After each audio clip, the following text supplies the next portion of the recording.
Bueno, hoy tenemos a Daniel Lacalle, ¿no? Siempre hemos estado discutiendo y en debates y hoy te voy a entrevistar, Daniel, me hace mucha ilusión y quiero entrevistar al líder, ¿no? Tú eres un líder social, pero también eres un líder financiero, empresarial y quiero conocer a la persona y que les conozcamos un poco más, ¿no? Bienvenido. Muchísimas gracias, es un gustazo estar aquí, claro que sí.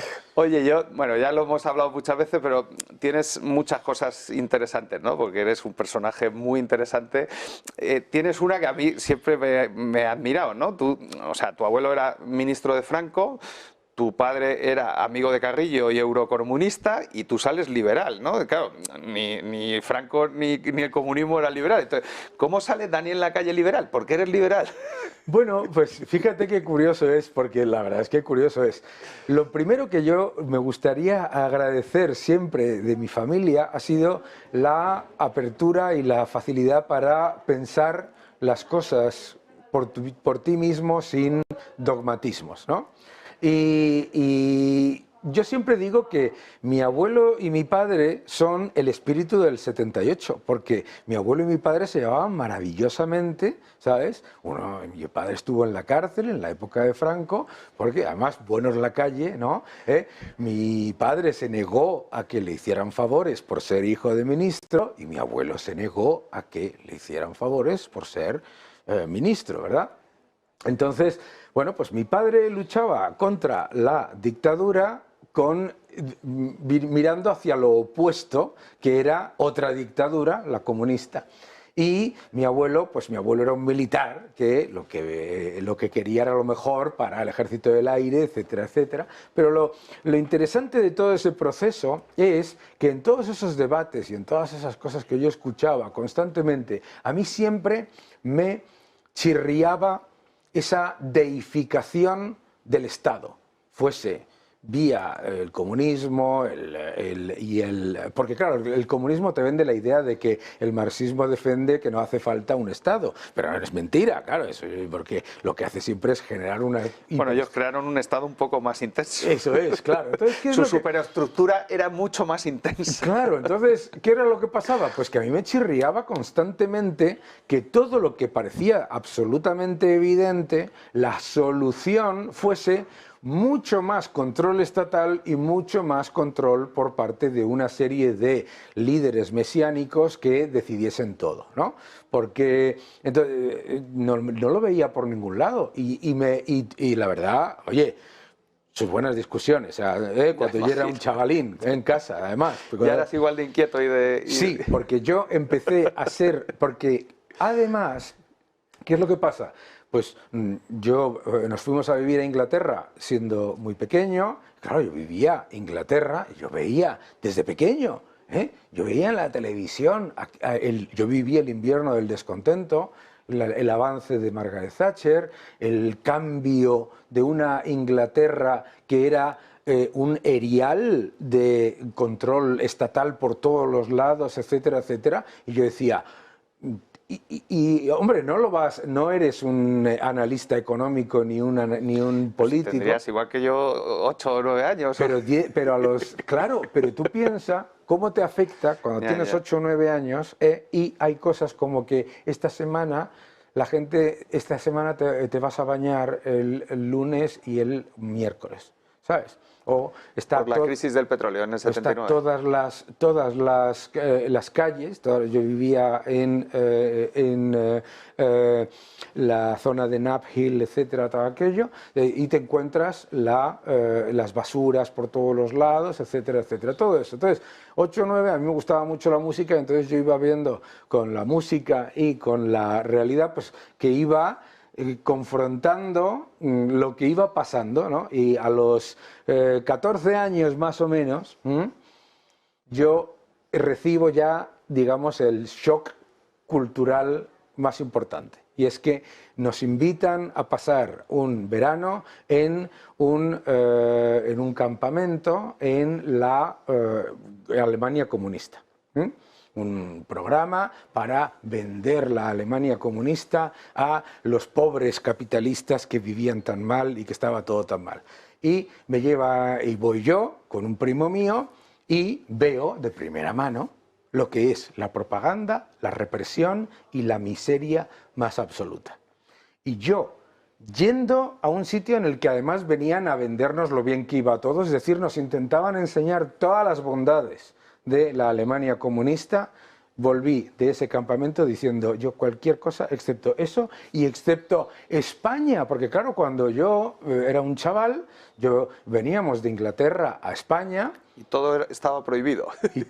Y de verdad que se notaba, y de verdad que se notaba. ¿Tú sabes en qué lo notaba yo? Yo lo notaba en la música, lo notaba en el cine, ¿no? Porque a mí me gusta mucho el cine, me gusta muchísimo la música, como tú sabes, ¿sabes? Y yo eso lo notaba mucho. Entonces, ¿qué es lo que pasa? Pues es un proceso básicamente desde los 12 años hasta los 18, en el que por eliminación me voy dando cuenta de que no quiero absolutamente nada, ni con el control mesiánico estatal, ni de derechas, ni de izquierdas, ni de nada, y ves además que ¿dónde te gustaría vivir? ¿Dónde te gustaría trabajar? ¿No?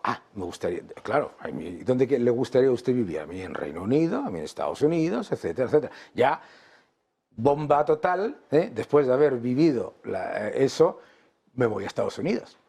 Y voy a Estados Unidos y digo, señores, este es mi sitio. Aquí estamos.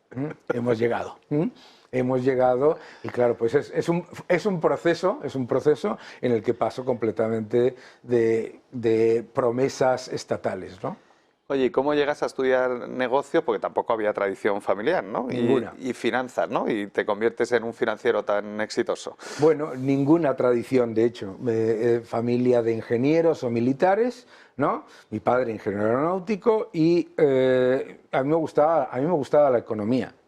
Me gustaba la economía, pero no tanto la economía de las últimas páginas del País, que eran aquellas, ¿te acuerdas que salía las 4 cosas? Sino la economía de empresa, la empresa, no sé, me parecía increíble. Bueno, estaban en aquella época creciendo las empresas españolas muchísimo en el extranjero, etcétera, etcétera. Entonces, me interesaba la empresa. Y entonces dije, quiero hacer empresariales. Bastante debate hubo en casa con el tema, ¿sabes? Querían que fueras Querían ingeniero. que fuera ingeniero. Esto es lo típico de la familia de España. Entonces yo quise y me emperré y lo hice. Y lo hice. Entonces, en empresariales, la verdad es que tuve la enorme suerte de tener a varios profesores que me dieron una visión absolutamente espectacular del mundo y sobre todo hacia afuera, ¿no? Y me quiero acordar en particular de uno que luego se convirtió en amigo mío, que en paz descanse, Emilio Ontiveros, que ha sido para mí pues un amigo de verdad, de estas personas que realmente inspiradoras, ¿no?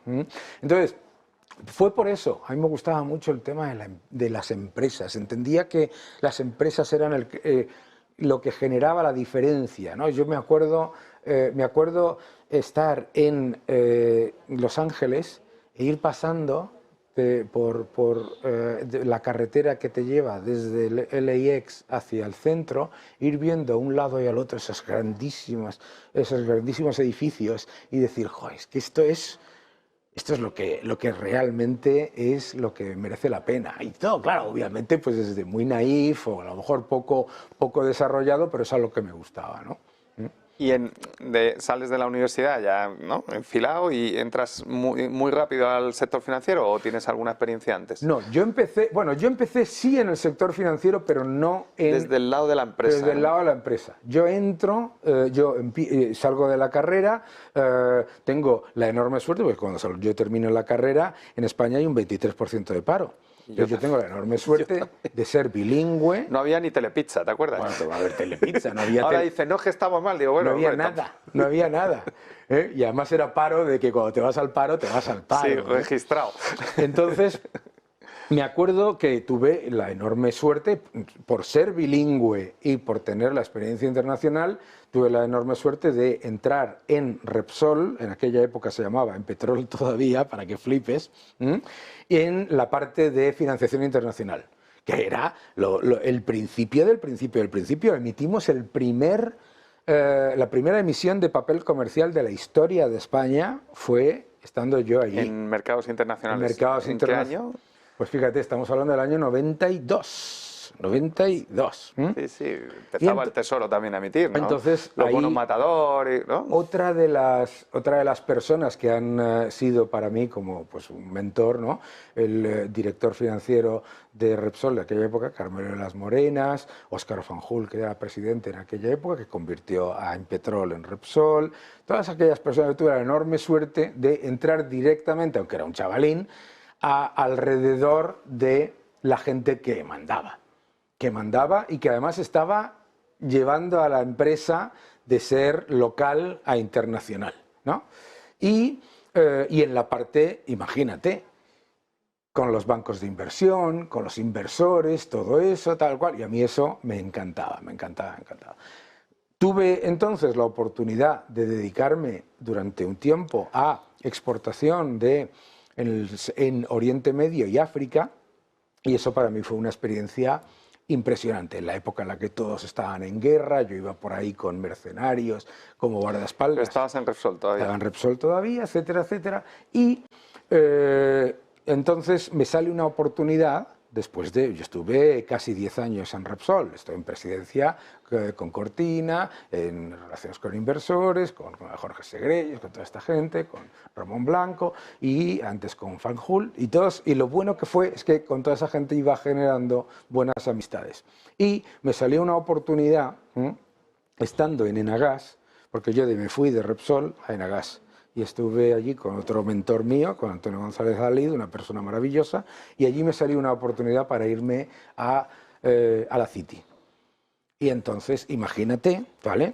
Con 3 niños recién nacidos, tengo trillizos, con una carrera ya hecha, coche oficial no, coche de empresa, sí.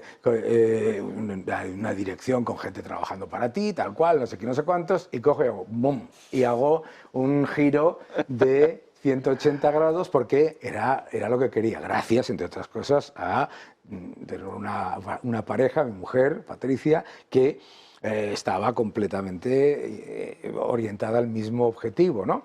Y entonces me sale esa oportunidad para irme a un banco de inversión como analista del sector energético, y muy poco tiempo después de estar como analista me llaman de Citadel, del mayor hedge fund del mundo. Claro, yo dije, bueno, pues vamos a hacer las entrevistas, vamos a ver, tal cual, no sé qué, no sé cuántos. Cuento en mi libro, Nosotros los Mercados, lo que fue todo aquel proceso, y me ficharon. Y entonces, a partir de ahí, estuve en inversión, como inversor, primero en Citadel, después en Ecofin, después en PIMCO y ahora en Teresis. Y una vez que miré al mundo financiero, o sea, siempre me gustó desde el mundo empresarial, pero una vez que llegué, ya no quise volver para atrás. Que desde perspectivas diferentes o sea, lo importante en España, y mira, volvemos si me permites volver al ejemplo de mi padre y mi abuelo. España es un ejemplo en el mundo por los acuerdos de consenso. Y mi padre y mi abuelo son un ejemplo de ese consenso, de cómo se pueden llegar a acuerdos con visiones mucho más diferentes que lo que tú y yo podamos estar en desacuerdo. O sea, que hay muchas cosas en las que tenemos que mirar en dónde estamos de acuerdo para tener un plan. Tú siempre hablas de un plan para avanzar en vez de estar constantemente poniéndonos palos en la rueda. Mi abuelo materno fue juez de paz en el pueblo, un pueblo muy pequeñito en el que no hubo guerra prácticamente con la Falange, y mi otro abuelo estuvo en el frente del Ebro con los republicanos y eran íntimos amigos. Es que eso era... íntimos amigos, o sea, era maravilloso, claro, ¿no? Es que eso era España. Es que eso era España. Es que yo... Bueno, yo creo que la gente está ahí. Lo que pasa es que esta polarización no es más ruido que lo que la sociedad percibe, ¿no? La polarización solamente existe desde el punto de vista mediático y las redes sociales que lo magnifican todo. Bueno. Pero cuando te sientas y dices, oye, vamos a ver, tú eres mucho más socialdemócrata, yo soy mucho más liberal, pero en el 80% de las cosas, además Estamos de discutiendo, ahí discutiendo en las televisiones, es como nos hemos... En el 80% de las cosas se pueden llegar a acuerdos que son buenos para todo el mundo, ojo. Ese es el punto, ¿no? Está, claro. Bueno, nada, pues aquí tenéis a un gran líder y estaremos con otro en el próximo programa. Espero que os guste y que lo veáis mucho y retuitearlo mucho y darlo mucho en las redes. Gracias.